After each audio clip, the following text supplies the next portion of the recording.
Singkat cerita, kelompok Chris tiba di suatu tempat sedangkan Komandan Luo menemukan sebuah bus nomor 8. Setelah diperiksa, ternyata ada 5 orang yang menghilang. Karena oleh itu, Komandan Luo menyusuri gurun pasir untuk mencari mereka.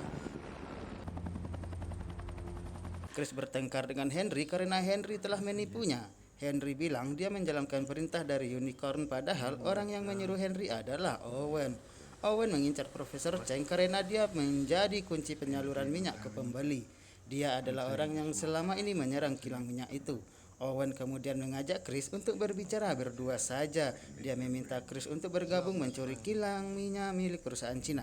Chris juga disuruh membereskan Komandan Luo. Tapi Chris tidak mau terlibat. Yang Chris mau hanyalah uang untuk membuat air mengalir kembali ke desanya. Henry mencoba untuk menghentikan Chris yang akan pergi dari sana. Chris bilang ia akan menunggu Henry di markas. Mereka beserta bayarannya. Henry kemudian datang menghampiri Owen. Dia bilang dia bisa mengatasi sendiri masalah Komandan Luo. Tapi Owen sudah terlanjur kecewa dan dia membunuh Henry dengan tangannya sendiri. Knock berada di pihaknya. Tim Henry yang lainnya juga ikut dihabisi.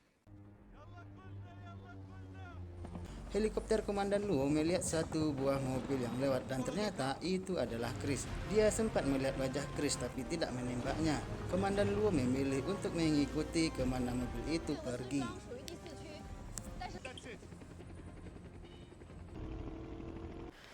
Singkat cerita, Chris telah sampai di rumah. Ada seorang anak yang mengajaknya untuk bermain bola. Komandan Luo juga sampai di tempat yang sama. Terjadi perbincangan secara dingin di antara mereka berdua sambil lempar tangkap bola. Tapi akhirnya perbincangan itu diakhiri karena anak yang tadi memegang tangan Chris.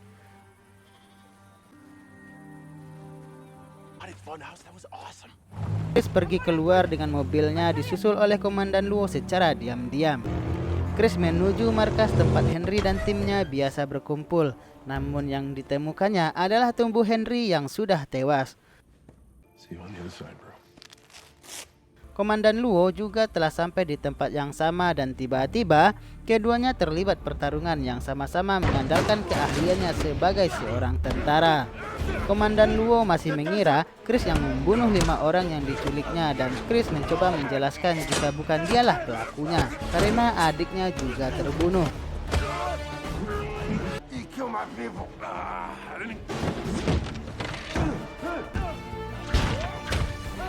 Kemudian pertarungan mereka terhenti karena datangnya polisi Irak yang datang meminta uang atas senjata yang dia jual kepada Henry. Tapi tidak sengaja, Chris dan Luo membuka kunci granat dan mereka akhirnya perlahan mundur. Setelah itu, tentara Irak mulai menembaki Chris dan Luo.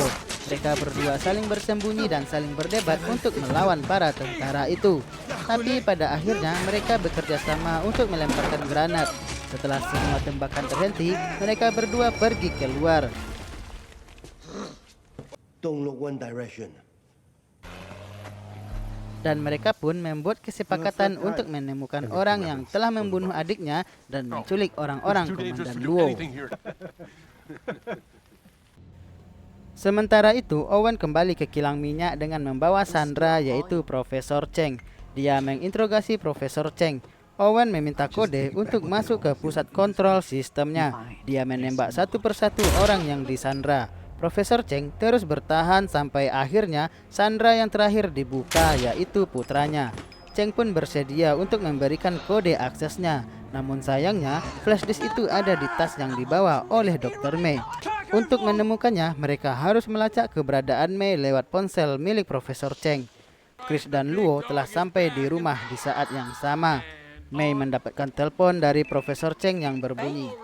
Chris bernyanyi di depan anak yatim piatu dengan lagu Old MacDonald.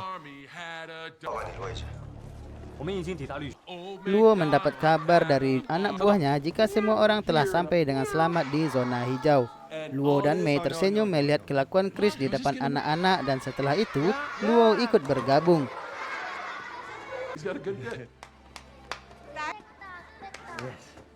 Chris tidak sengaja menemukan buku harian Mei. Di dalamnya terdapat sobekan foto Luo. Dia juga mengutarakan perasaan sukanya terhadap Mei. Dia tidak tahu jika Dr. Mei adalah putra dari Komandan Luo. Setelah itu, Chris dan Luo saling berbagi cerita satu sama lain tentang keluarga mereka masing-masing. Namun tak lama dari itu mereka mendengar suara langkah kaki yang mendekat ke arahnya. Mereka didatangi oleh Knock dan anak buahnya.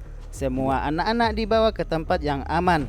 Chris dan Luo berpencar untuk mengecoh musuh, tapi di suatu kesempatan Chris datang untuk menolong Luo. Lucunya adalah saat mereka berdua bersembunyi di balik tembok, Luo ngajarin Chris isyarat tangan, tapi Chris tidak mengerti dan sehingga mereka sempat berdebat karena itu. Chris dan Luo pun mulai menghajar anak buah Owen satu persatu.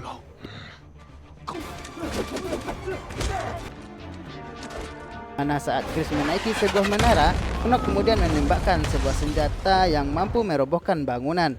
Saat Knock ingin menembak Luo, Chris datang dengan memegang ponsel Profesor Cheng. Knock dan timnya berkumpul mengepung Chris dan Luo, tapi tidak kalah dengan timnya milik Chris yang terdiri dari orang-orang desa. Ternyata yang diminta Knock bukanlah ponsel tapi sebuah tas. Ia mengambil secara paksa tas itu dari Dr. May kemudian menyerahkannya kepada Knock. Knock dan timnya akhirnya mundur setelah menerima tas dari Chris.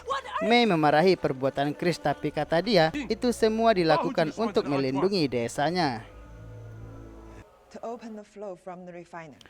Keesokan harinya, mereka bertiga berbicara tentang Owen yang akan mencuri jutaan barel minyak. Owen akan mencuri minyak itu lewat pipa bawah tanah. Dia juga telah memanggil kapal yang siap menampung jutaan barel minyak. Luo berpamitan kepada May. Saat dia ingin memeluknya, May menolak. Chris membawa mobil truknya yang besar, tapi dia kesulitan saat memasang sabuk pengaman. Jadi Luo mengajarinya. Chris dan Luo pergi dengan dukungan dari warga desa. May merasa khawatir dan ketika dia menoleh ke belakang ada sebuah mobil yang berwarna biru. Owen telah menerima atas Profesor Cheng. Ia menyuruh Profesor Cheng untuk segera mengaktifkan sistem kilang minyak tersebut.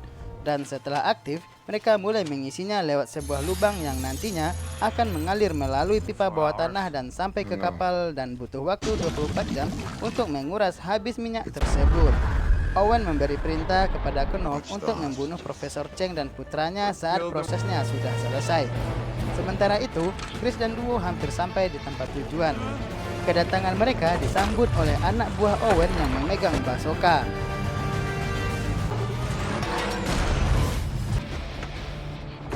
Mereka berdua akhirnya berpencar. Chris bertarung di bawah sedangkan Luo di atas. Selagi Chris dan Owen bertarung, Owen memutuskan untuk pergi dan menyuruh Knock bertahan sampai minyak itu terkuras habis. Luo kemudian ketemu langsung dengan Owen. Owen sekedar menyapanya dan setelahnya itu dia pergi. Luo sendiri harus kerepotan menghadapi